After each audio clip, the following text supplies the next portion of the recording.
Okay, hello YouTube. So what we've got here is I've got a new amp, 5153, and what I've experienced is the volume jump issue, where channel 1 and channel 2 share the same volume, and when you change from channel 1 to channel 2, you get a big increase in volume. A lot of people say that it's not as noticeable at gig volume, but I've noticed it's worse at gig volume. I just can't balance the two of them. Just channel 2 is so much louder than channel 1, it's impossible.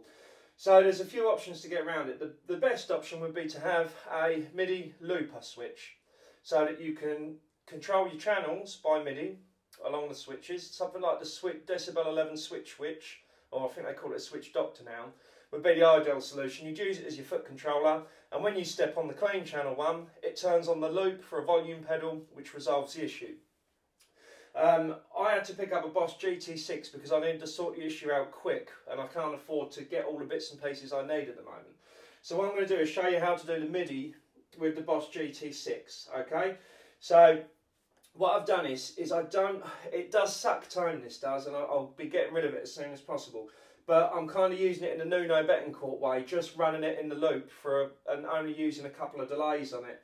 And that kind of keeps the tone sucked down a bit, but it's a temporary thing. So anyway, the Midi, the program in the Midi that we do will apply to any unit, whether it be a G system or a switch or a gig rig or a Providence PEC 2, whatever you want to use. Okay, so let's get to the point. So what I'll do is if I go to, I'm going to avoid my own presets I've done. I'll go to bank 5 here. So I'm on bank 5 preset 1. Now what the Boss does, an easy way to look at this is every preset on the Boss, as you go up and down, every one says what it is. So this one is bank 5 preset 1.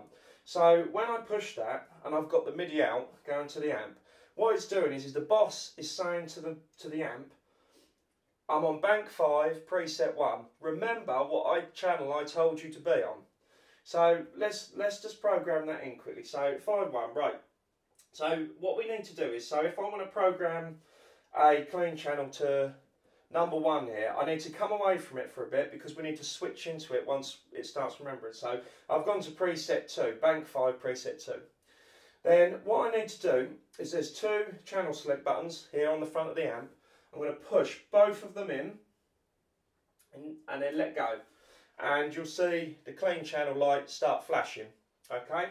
So now the amp is ready to remember what it's being told from the unit. So I want the clean channel, where it's already on the clean channel because it's green. If it was on channel 2 it would be blue, channel 3 it would be red. So green is flashing. So what I do now is I push the preset I want and the amp remembers it. I push both buttons in again and then let go. Light stops flashing and that's remembered then. So if I'm on a different channel, so I'm changing to the blue channel now and I'm on a different preset on here. So there we are, we're on the blue channel of the amp. Now when I press 1, changes to the clean channel. It's that simple.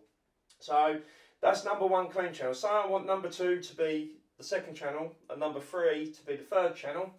Again the same. So I'm on my clean channel at the moment. I'll stay there so I can step into the one I want to remember.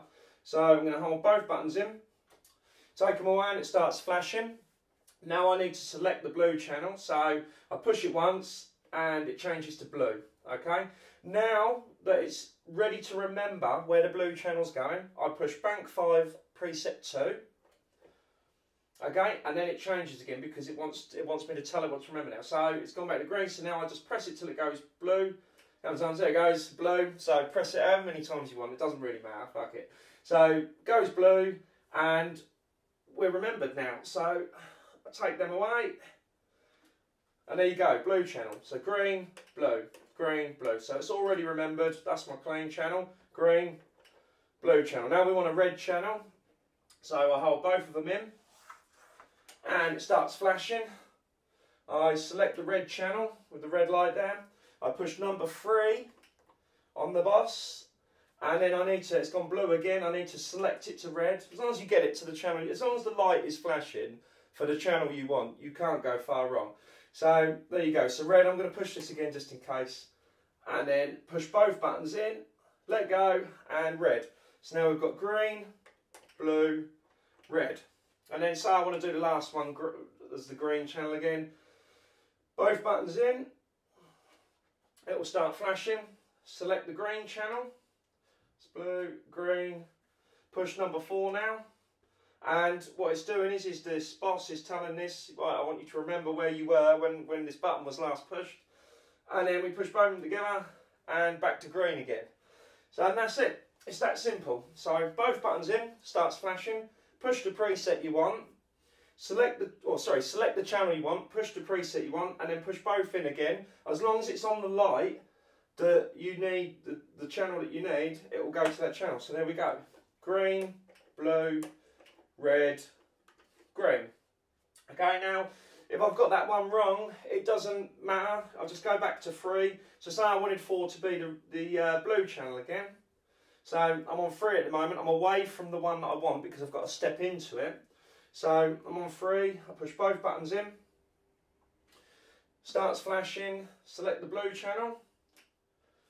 Right, so it's flashing on the blue channel. Push the preset I want. Select the blue channel again, and then push both buttons. It's on blue. Push both buttons to stop it. And then when I go to 3, I'm on my red one that I saved. Push 4 again, and it goes to the blue one. So it's that simple. And then what you do is, if I go down to a couple that I've already done. Okay, so these are some from a gig. Let me go to bank 2. What I've found is it balances with the clean channel around about, hang on, let me just check what the volume is on these. So the clean channel master is at 104, and then if I exit that and then I'll go to a distortion channel, can't remember what they were, that's at 84. So that's the difference that I'm finding, and I'm miking up for a PA at gigs, so I can check the volumes. I can mute the channel that I'm going into on the PA mixer, and I can actually have a visual reading then of when I hit my max. So to my readings, yeah, it's going to be clean channel at 104 patch volume and distortion channel, blue channel rather, at 84, and that balances them out. And then the red channel doesn't matter because it's got its own control. So there you go. So hopefully you understand that. Ask questions if you don't, because I'm probably bad at explaining things. I'm not a professional at this, so if I fuck something up, then tell me, and I'll either do another video or I will answer whatever question it is, because it's a real pain. It's really upsetting because you buy the amp, and a lot of us aren't rich, so we buy the amp, you take it to a gig and you fuck straight away because you cannot balance them 2 channels. It's really frustrating, so I'll do whatever I can to help you if you're stuck. And that's about it really. So that's a quick fix. It will suck tone. It's a horrible unit. The delays don't sound too bad, and the flanger is bearable, but it's not a nice unit, so I'll be upgrading soon. And what I'm going to look at is the Decibel 11 Switch Doctor. It used to be called a Switch Witch, but now it's called a Switch Doctor. And I think it's Emma Electronics make a stomp box volume, which is just one volume knob on a stomp box. So what you would have is you would run that into your effects loop or whatever you want to do. I'd run it in the effects loop, and in one of the loops you put the volume control in, and then when you switch to the clean channel you just tell it to turn on that loop that's got the volume in it, and then when you switch on your distortion one, you're obviously using Midi again. When you click on your distortion one, you tell it not to turn on the volume pedal. So then that volume pedal that's in the loop, especially for the clean channel, will balance them out then. And then you're doing it with stomp boxes, and you're doing it with a much better setup. But for now, if you're stuck like I was and you've just bought the amp and you're short of cash, I got this for £80 off eBay, and it's just fixed the problem. It's a really good way of fixing it temporary. So hopefully that helps. Any questions, let me know. Thanks.